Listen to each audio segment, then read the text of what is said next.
Sudah 10 tahun tangan saya terbiasa menyentuh kulit yang sedingin es. Bagi saya, jenazah hanyalah tubuh yang sudah selesai urusannya dengan dunia.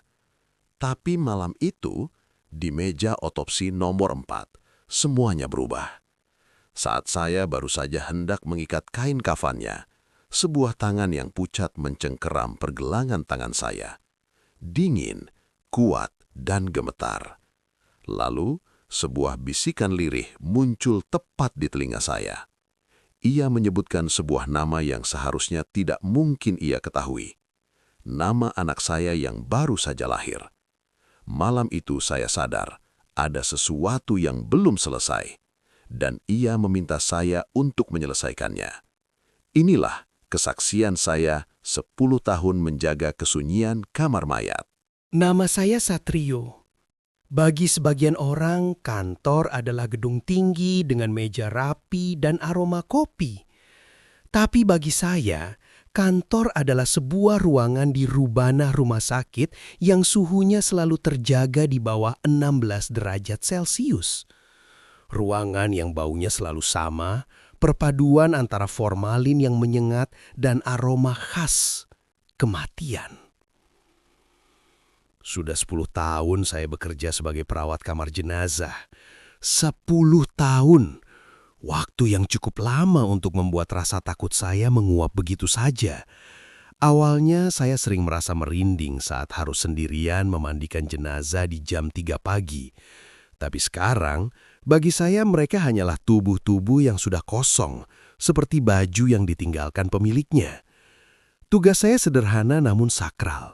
Membersihkan mereka, menjahit luka-luka pasca kecelakaan atau otopsi, lalu memastikan mereka tampil selayak mungkin sebelum keluarga mereka datang menjemput untuk terakhir kalinya. Saya sering bicara sendiri saat bekerja, bukan karena gila, tapi untuk memecah kesunyian.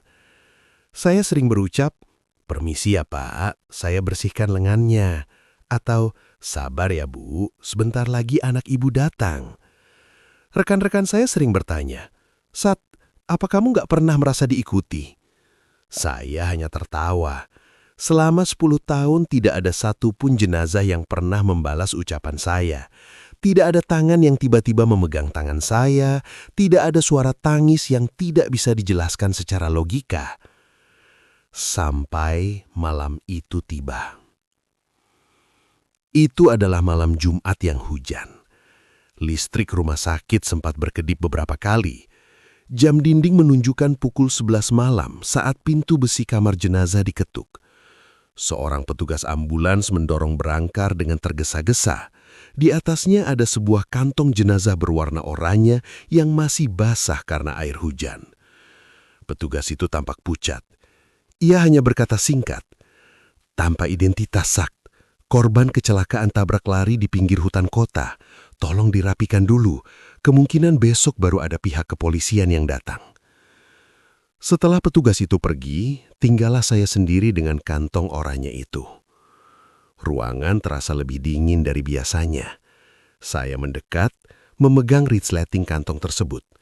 Biasanya saya melakukannya dengan gerakan otomatis tanpa berpikir. Tapi kali ini tangan saya sedikit gemetar.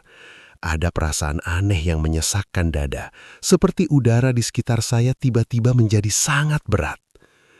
Saya menarik napas panjang, lalu perlahan membuka resleting itu. Dan di sanalah dia. Seorang pria, usianya mungkin sekitar 60-an. Wajahnya relatif utuh untuk korban kecelakaan, namun yang membuat saya terpaku bukan lukanya, melainkan matanya.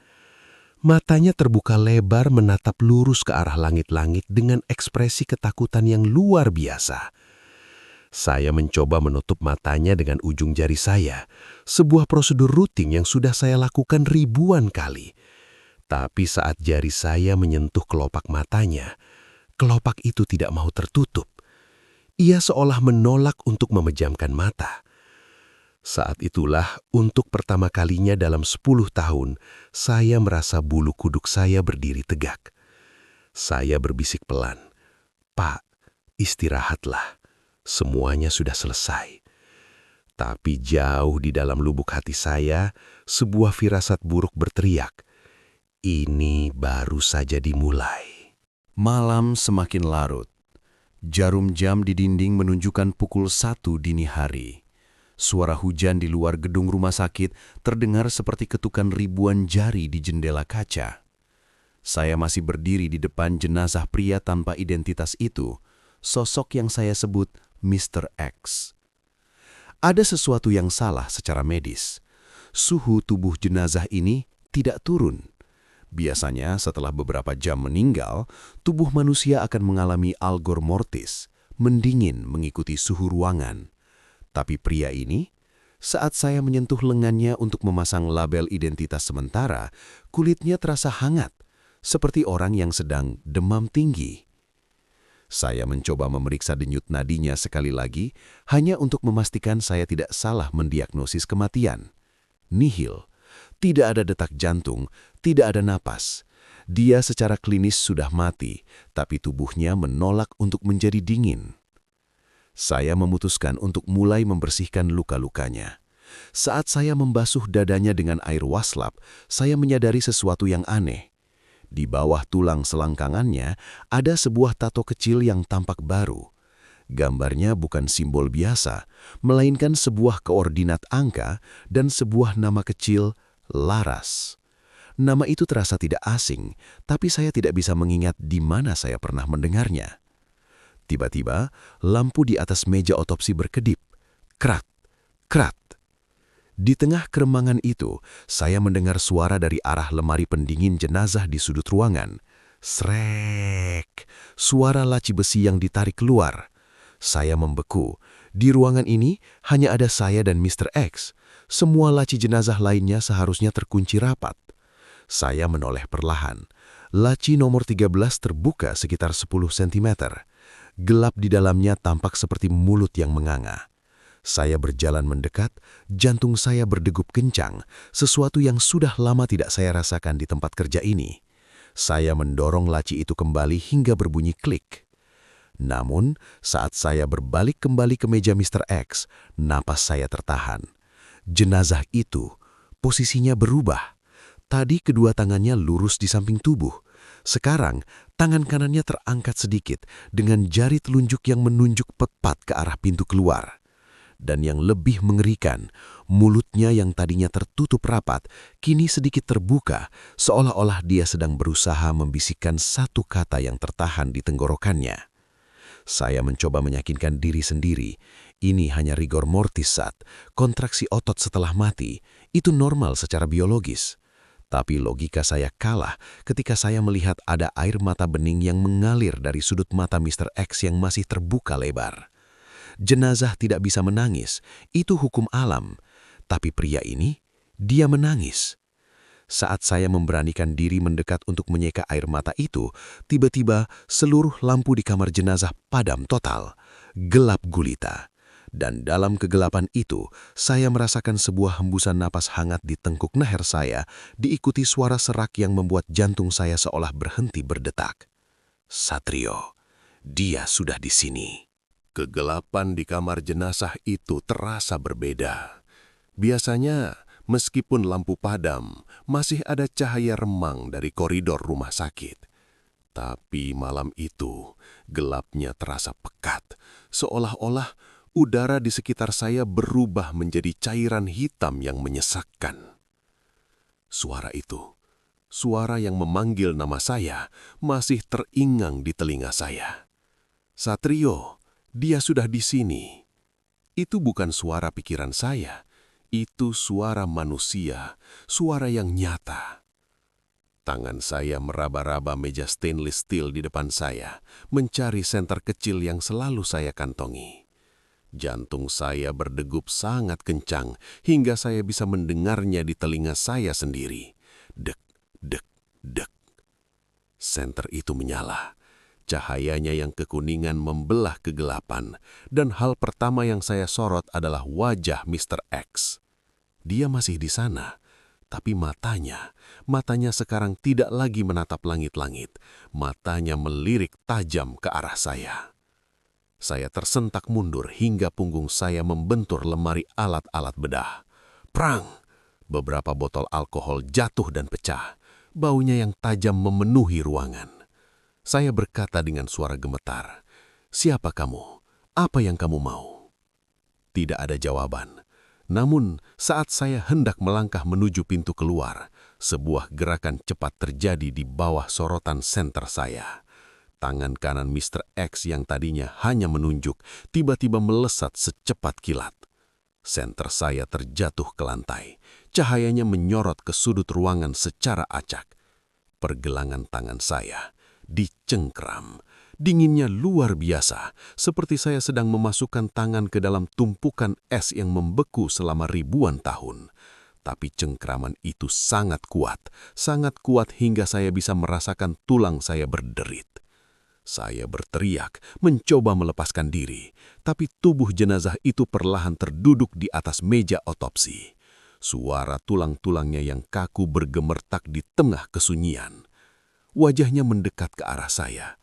Baunya bukan lagi formalin, melainkan bau tanah basah dan bunga Kamboja yang busuk. Bibirnya yang pucat dan membiru itu bergerak perlahan tepat di samping telinga saya. Dia membisikkan sesuatu yang membuat seluruh dunia saya runtuh seketika. "Arka," bisiknya pelan. "Arka sedang menunggumu di rumah." Darah saya serasa berhenti mengalir. Arka adalah nama bayi laki-laki saya yang baru berusia 1 minggu. Nama yang belum saya beritahukan kepada siapapun di rumah sakit ini, bahkan kepada rekan kerja terdekat saya sekalipun.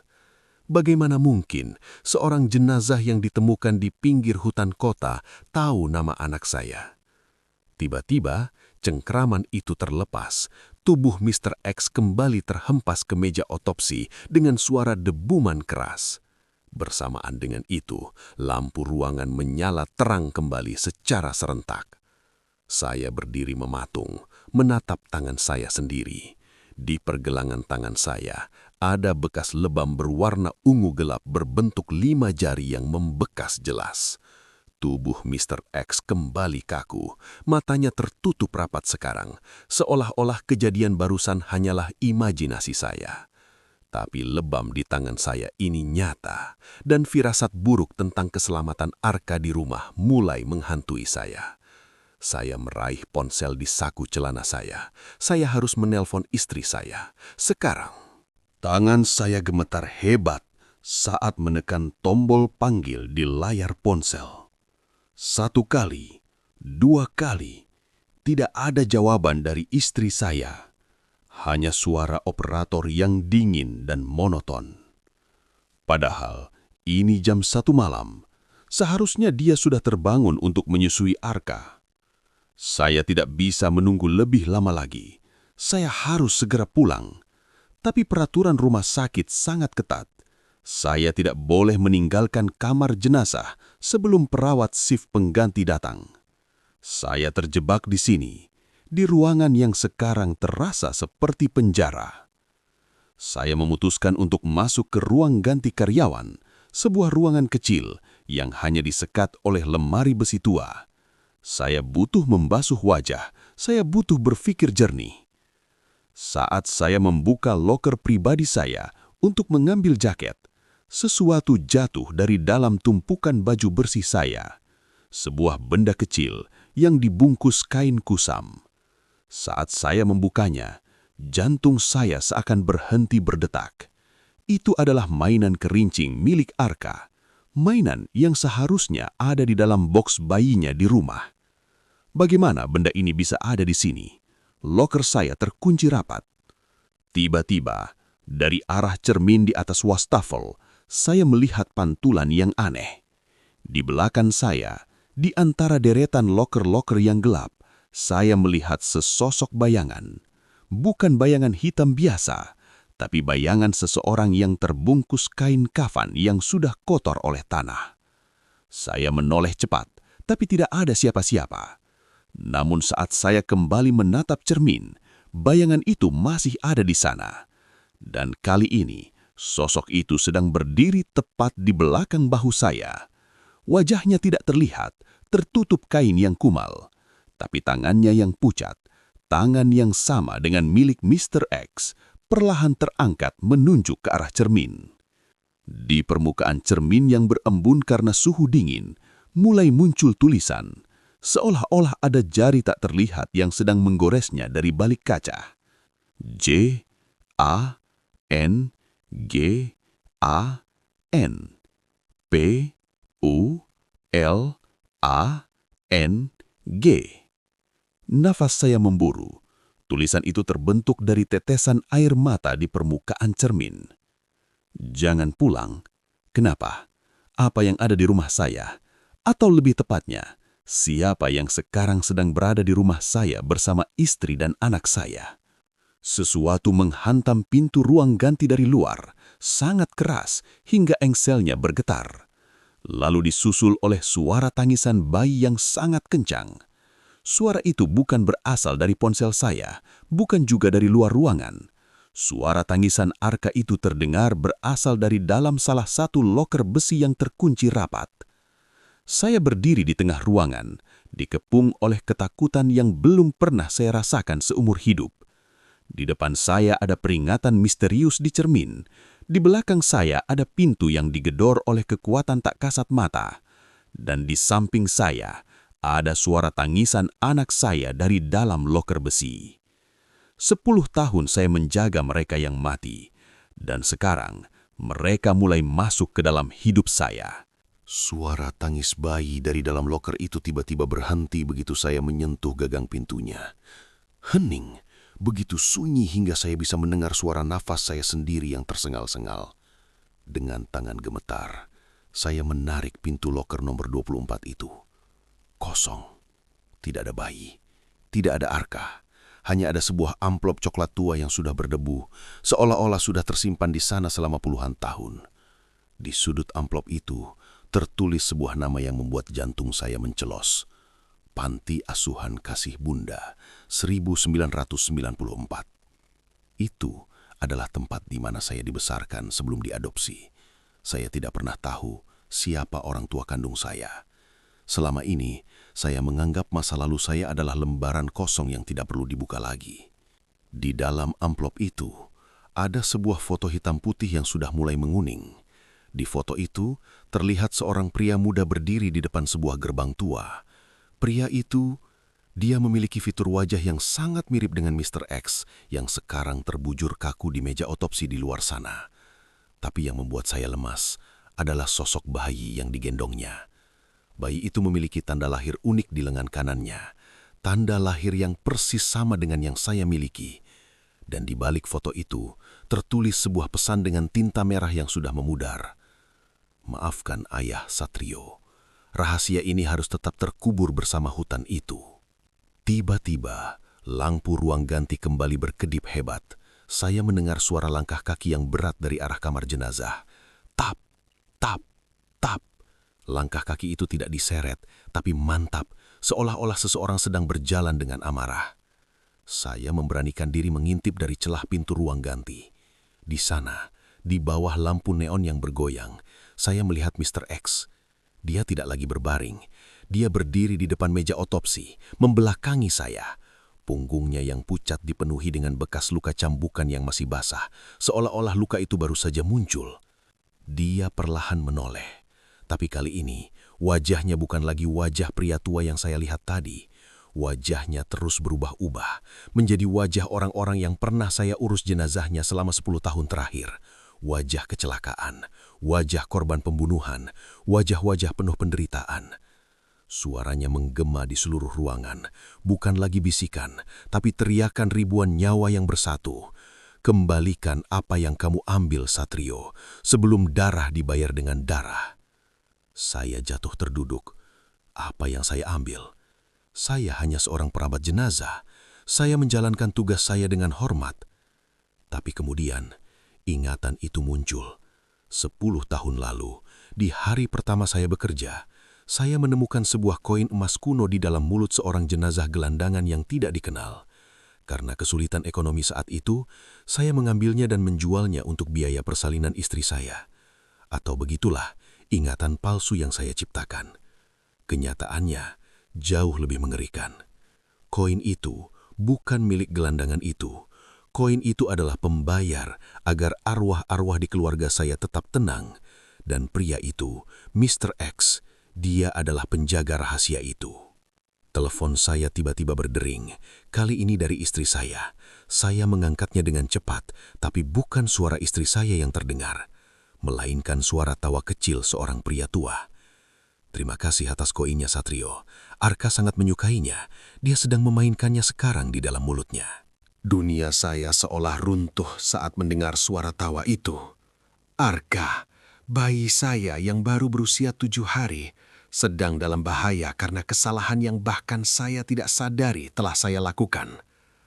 Saya berteriak di telepon, memanggil nama istri saya, tapi sambungannya langsung terputus. Saya harus keluar dari sini, persetan dengan peraturan rumah sakit. Namun, saat saya mencoba membuka pintu keluar utama kamar jenazah, pintunya tidak bergeming. Padahal pintu itu hanya menggunakan kunci manual biasa. Seolah-olah ada kekuatan yang menahan pintu itu dari sisi luar. Saya berbalik, menatap meja otopsi yang sekarang kosong. Mr. X sudah tidak ada di sana. Ruangan itu kembali sunyi, tapi kesunyian ini lebih mengerikan daripada suara teriakan tadi. Bau tanah basah semakin menyengat, dan saya menyadari ada jejak kaki berlumpur yang mengarah ke gudang penyimpanan arsip jenazah tua. Langkah kaki itu kecil, seperti langkah kaki anak kecil, tapi sangat berat. Saya mengikuti jejak itu ke gudang arsip.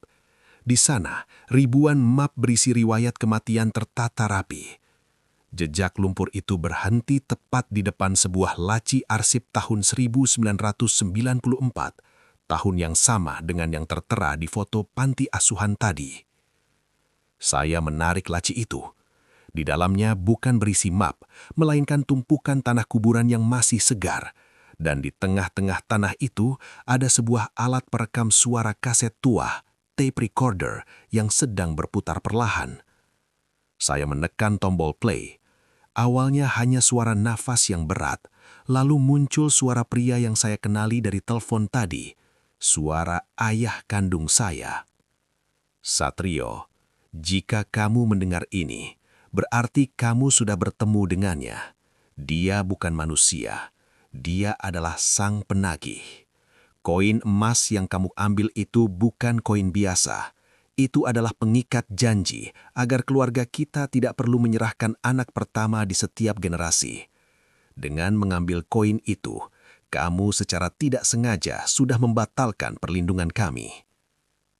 Kaset itu mulai melambat, suaranya menjadi sangat berat dan dalam. Cari di bawah meja nomor 4, dia menyembunyikan kunci yang sebenarnya di sana sebelum ia mati. Cepat, Satrio. Sebelum jam 2 pagi, atau Arka akan menjadi miliknya selamanya. Saya berlari kembali ke ruang utama, menuju meja otopsi nomor 4, meja tempat Mr. X pertama kali dibaringkan. Dengan tenaga yang tersisa, saya mencoba menggeser meja stainless steel yang sangat berat itu. Saat meja itu bergeser, saya melihat sesuatu yang tertanam di ubin lantai yang retak. Bukan kunci logam, melainkan sebungkusan kecil berisi potongan kuku dan rambut manusia yang diikat dengan benang merah.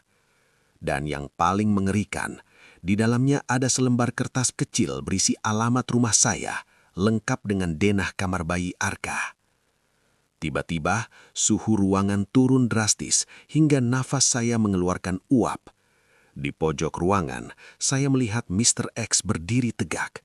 Tapi kali ini dia tidak sendirian. Di sampingnya berdiri sosok kecil setinggi lutut dengan kulit yang hitam legam dan mata yang merah menyala. Sosok itu sedang memegang mainan kerincing milik Arka. Mereka tidak menyerang saya. Mereka hanya berdiri di sana, menatap saya, sementara jam dinding besar di atas pintu mulai berdentang. Tinggal 30 menit lagi. Dan saya masih terjebak di dalam kamar jenazah ini. Pukul 1.35 pagi. Saya berteriak sambil menggedor pintu besi itu dengan seluruh sisa tenaga saya. Tolong! Siapapun di luar, tolong buka pintunya!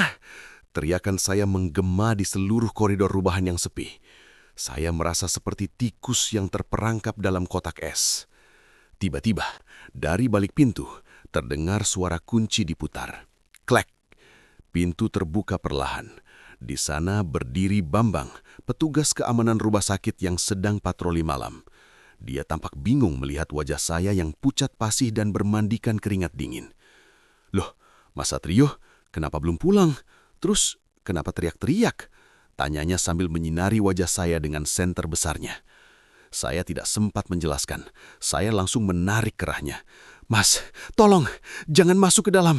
Kita harus keluar dari sini sekarang. Ada sesuatu yang salah dengan jenazah itu. Bambang tertawa kecil, mengira saya sedang dikerjai oleh sesama perawat jenazah. Halah, Mas Satrio ini sudah 10 tahun di sini, kok masih takut sama mayat? Mana mayatnya? Biar saya lihat, paling cuma salah posisi. Sebelum saya sempat mencegahnya, Bambang melangkah masuk ke dalam ruangan. Dia berjalan dengan santai menuju meja nomor 4 yang sudah saya geser. Cahaya senternya menelusuri lantai yang basah oleh sisa tanah kuburan dari gudang arsip tadi. Loh, kok berantakan begini, Mas?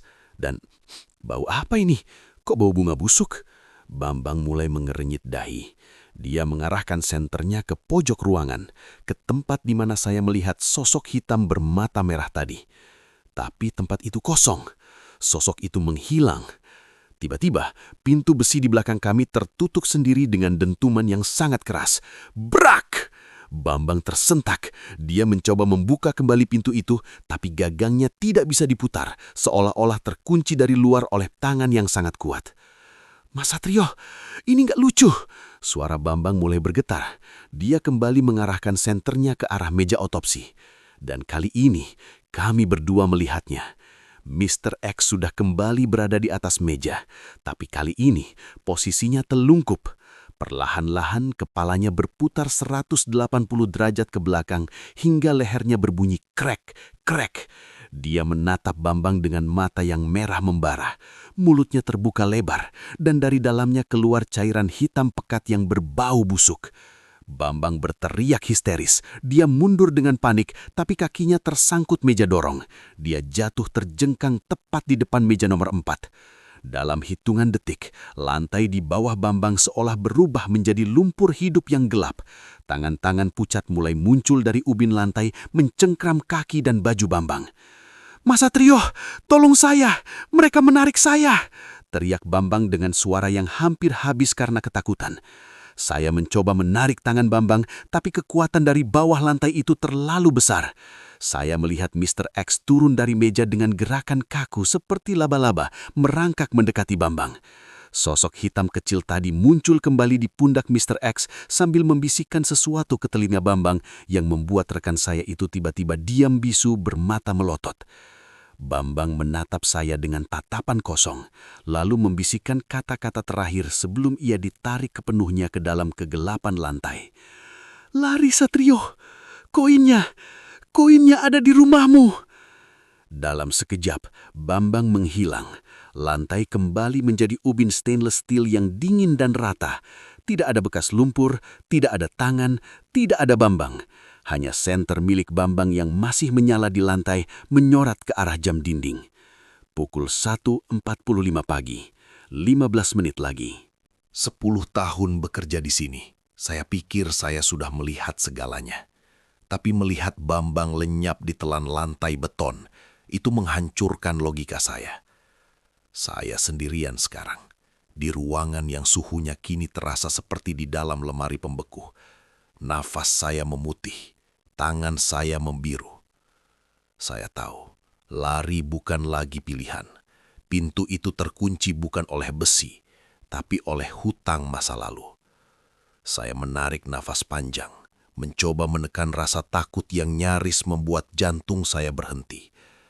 Saya berjalan mendekati meja nomor 4, tempat senter Bambang masih menyala tergeletak di lantai. Saya duduk di lantai yang dingin itu. Saya memejamkan mata. "Cukup!" teriak saya ke dalam kesunyian. "Apa yang kalian inginkan?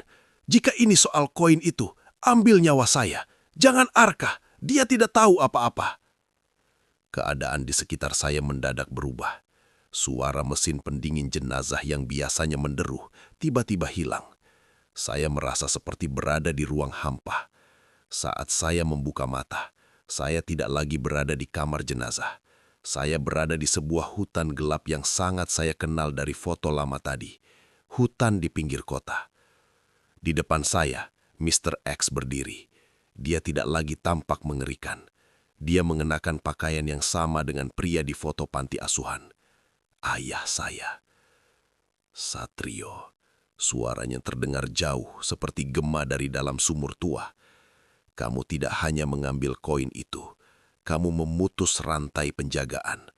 Koin itu adalah segel bagi mereka yang tertanam di bawah rumah sakit ini.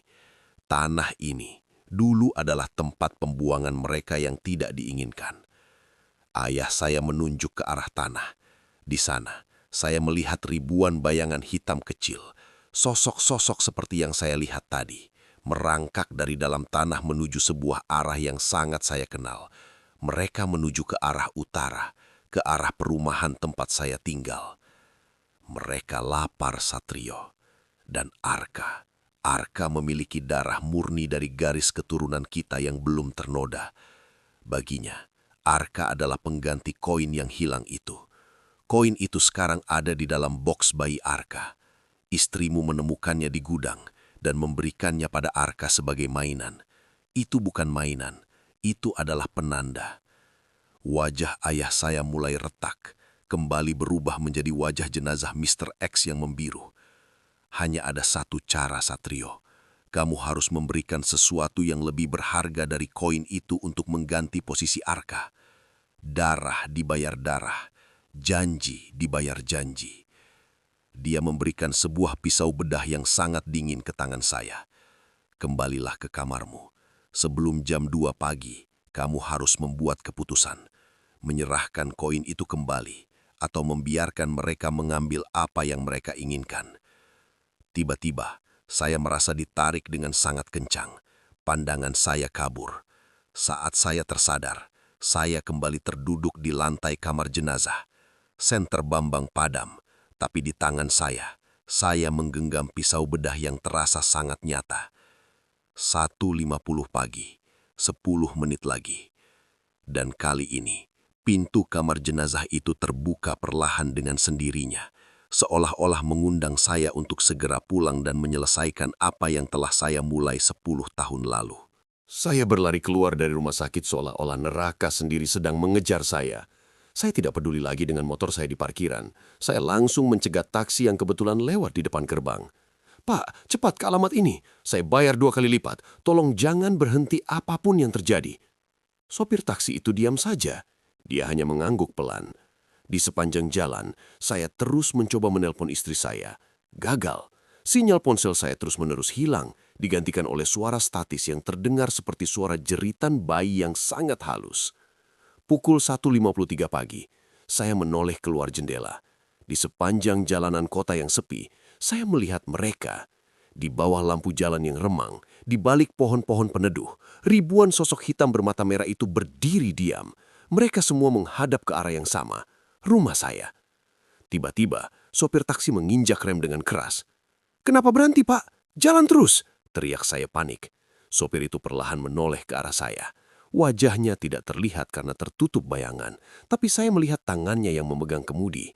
Kulitnya pucat dan membiru. Itu adalah tangan Mr. X. "Sudah sampai, Satrio." Suaranya parau, persis seperti bisikan di kamar jenazah tadi. Saya melihat keluar. Kami belum sampai di rumah saya. Kami berada di depan pemakaman umum tua, tempat di mana ayah saya dimakamkan puluhan tahun lalu. "Turun," perintahnya. "Kunci itu bukan di rumahmu. Ritualnya harus diselesaikan di sini, di tempat segel itu pertama kali rusak." Saya tidak punya pilihan. Saya turun dari taksi dan mobil itu menghilang begitu saja di tengah kegelapan, menyisakan bau tanah yang menyengat. Saya berlari masuk ke dalam pemakaman, mencari nisan ayah saya di bawah sinar bulan yang pucat. Di sana, di depan nisan yang sudah berlumut, saya melihat box bayi Arka berdiri di tengah-tengah makam. Di dalamnya, Arka sedang tertawa kecil, tangannya memegang koin emas kuno itu. Tapi di sekeliling boks itu, melingkar ribuan sosok hitam yang saya lihat tadi. Mereka sedang menunggu jam menunjukkan pukul 2 pagi. Koin emas itu mulai bersinar merah gelap. Sosok-sosok hitam itu mulai merayap naik ke tubuh saya, masuk ke dalam luka di tangan saya. Rasanya seperti ribuan jarum es yang menusuk pembuluh darah saya sekaligus. Saya berteriak kesakitan, sementara Arka tiba-tiba menghilang dari boksnya, digantikan oleh kabut tebal. Pandangan saya mulai gelap. Hal terakhir yang saya dengar sebelum jam 2 pagi adalah suara lonceng gereja di kejauhan dan bisikan lembut istri saya yang memanggil nama saya dari kegelapan. Saya mengangkat pisau bedah yang saya bawa. Tangan saya gemetar. Pesan ayah saya kembali terngiang. Darah dibayar darah. Kamu harus memberikan sesuatu yang lebih berharga dari koin itu. Saya sadar sekarang, yang mereka inginkan bukan nyawa Arka karena mereka jahat, tapi mereka butuh penjaga baru. Seseorang yang hidup namun terikat dengan dunia mereka. Seseorang yang bersedia mengorbankan kewarasannya untuk menjaga segel itu agar tetap terkunci. 1:58 pagi, saya berlutut di depan makam. Saya menggores telapak tangan saya dengan pisau bedah itu hingga darah segar mengucur deras, membasahi koin emas yang dipegang Arka. "Ambil saya," teriak saya. "Jadikan saya penjaga kalian, tapi lepaskan anak saya." Kesunyian menyambut saya saat saya membuka mata. Tidak ada lagi hutan, tidak ada lagi ribuan sosok hitam. Saya terbangun di atas lantai dingin kamar jenazah rumah sakit. Lampu neon di atas kepala saya berkedip-kedip malas, memberikan cahaya putih yang pucat. Saya meraba telapak tangan saya. Tidak ada luka, tidak ada bekas pisau bedah. Apakah semuanya hanya mimpi? Apakah kelelahan 10 tahun bekerja di sini akhirnya membuat saraf saya putus? Saya segera bangkit dan berlari keluar. Kali ini pintu tidak terkunci. Saya berlari ke parkiran, mengendarai motor saya seperti orang gila menuju rumah. Saya hanya ingin melihat Arka. Saya ingin memeluk istri saya. Saat saya sampai di rumah, suasana begitu tenang.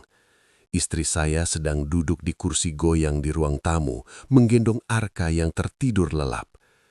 Dia tersenyum menatap saya, sebuah senyuman yang sangat tulus. "Kamu sudah pulang, Mas? Kok wajahmu pucat sekali?" tanyanya lembut. Saya jatuh berlutut di depannya, menangis sejadi-jadinya. Saya menceritakan semuanya, tentang Mr. X, tentang koin itu, dan tentang pengorbanan saya di pemakaman. Istri saya hanya diam mendengarkan sambil terus membelai kepala Arka. Setelah saya selesai bercerita, dia berbisik pelan. "Semuanya sudah berakhir, Mas. Kamu sudah menyelamatkan Arka. Koin itu sudah tidak ada." Saya menarik nafas lega, namun saat saya hendak memegang tangan istri saya menyadari sesuatu. Suhu tangannya sangat dingin. Dingin yang saya kenal dengan sangat baik. Dingin yang sama dengan jenazah-jenazah yang saya urus selama 10 tahun. Saya mendongak, menatap wajah istri saya lebih dekat. Di bawah cahaya lampu ruang tamu yang terang, saya baru menyadari bahwa istri saya tidak pernah berkedip. Matanya terbuka lebar, menatap lurus ke arah saya dengan tatapan kosong yang sama dengan Mr. X. Dan saat Arka menggeliat dalam tidurnya, tangannya keluar dari balik selimut. Di pergelangan tangan bayi saya yang mungil, ada bekas lebam ungu berbentuk 5 jari kecil. Dan di telapak tangannya tertanam koin emas itu, seolah-olah sudah menyatu dengan kulitnya. Istri saya kemudian berkata dengan suara yang bukan miliknya, suara yang berlapis-lapis, suara ribuan nyawa dari bawah tanah rumah sakit. "Kamu tidak menyelamatkan dia, Satrio. Kamu hanya menukar tempatnya. Kamu sekarang adalah bagian dari kami, dan Arka adalah jembatan kami ke dunia ini." Saya menoleh ke arah cermin di ruang tamu. Di sana saya tidak melihat pantulan diri saya sendiri. Yang saya lihat adalah sosok Mr. X yang berdiri tegak menggunakan seragam perawat saya. Sedangkan tubuh saya yang asli, saya melihatnya masih terbaring kaku di meja otopsi nomor 4 di rumah sakit, dengan label nama saya di ibu jari kaki. Nama saya Satrio. 10 tahun saya menjaga mereka yang mati. Dan sekarang saya menyadari bahwa saya tidak akan pernah bisa pulang lagi. Karena bagi mereka, waktu saya sudah habis. Dan bagi Arka, perjalanannya baru saja dimulai.